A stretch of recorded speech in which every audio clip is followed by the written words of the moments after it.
Warning: our YouTube channel and its videos may contain scenes, language, and content that may not be appropriate for all audiences. These videos include surveillance footage, undercover pursuit of suspects, actual police and rescue operations, and fearless confrontations. If you do not approve of the content, please do not watch our videos. If you wish to continue, we strongly advise that you proceed with caution. Viewers' discretion is advised. Hindi malaman kung katuwaan o hanap kamatayan po ang trip ng grupo ho ng mga kabataan dyan po sa Fairview, Quezon City. Walang pakialam kung madisgrasya sa pinapalipad po nilang motorsiklo. Basta ang importante, sikat sila o in sila sa kanila pong ginagawa. Panoorin natin.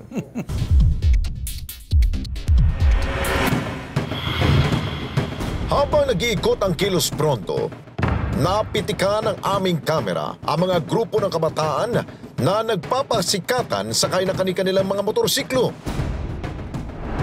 Harurot dito, harurot doon. Wala mga safety gear at side mirrors. Mga kabataan puro forma at yabang ang pinapairal.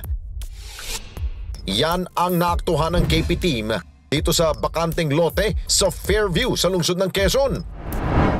Ang isang kolokoy, pilit na pinapalipad ang harapan ng kanyang motorsiklo.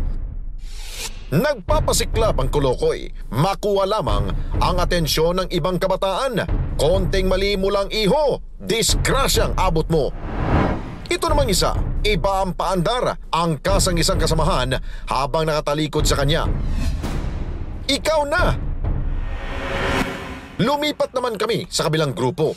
Ang mga bagets dito, may mga kasama pang chicks. Ang kanilang motor tricks, makipagsabay ng harurot sa ibang mga motor riders. Mga chong, alam ba ito ng inyong mga magulang? Kung ayaw nang mauwi ang buhay nyo sa disgrasya, mag-isip-isip kayo sa mga ginagawa nyo at huwag puro angas at forma.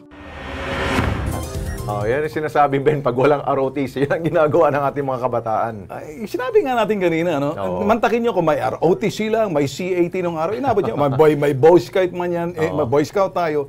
Yung mga kulokoy, hindi mag-aaksi ng panahon, dapat naglilinis na mga kanal yan, yung civic action, siguro, alam nyo ng araw, Lex, di ba? Bata pa siguro kayo noon, ako inabot ko yun. Yung ECAP, yung Citizen Youth Action, Citizen Action Program. At least may ginagawa. Kung ganyan ang ginagawa namin. Mga putok sa buho na, ipa-ROTC na yan.